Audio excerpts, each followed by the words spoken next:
ওহে বেঈমান নারী, বাপ মায়ের মান সম্মানের কথা ভাবলি, সমাজের কথা চিন্তা করলি। শোন বোন, রিলেশনে যাওয়ার আগে বাপ মায়ের মান সম্মানের কথা ভাবিস, কোনো মায়ের ছেলেকে পাগল করার পর না।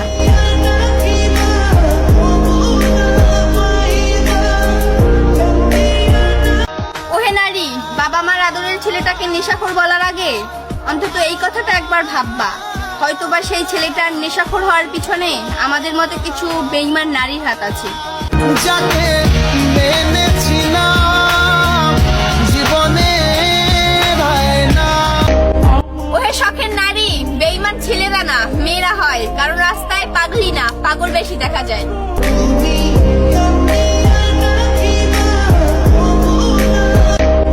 ওহে পুরুষ, যেই মেয়েটা তোমার সাথে সংসার করার দাবি করবে, সময়ের ব্যবধানে সেই মেয়েটাই তোমাকে সমাজের নষ্ট ছেলে বলে প্রমাণিত করবে।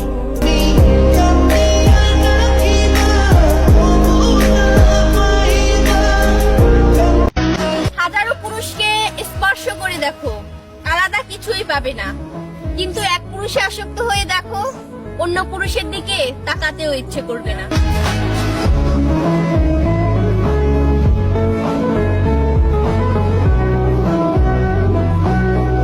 ওহে শখের নারী, তুমি ধন্য একটা ছেলেকে বাজেভাবে ঠকিয়ে অন্য পুরুষে আসক্ত হওয়ার জন্য। যাকে মেনেছিলাম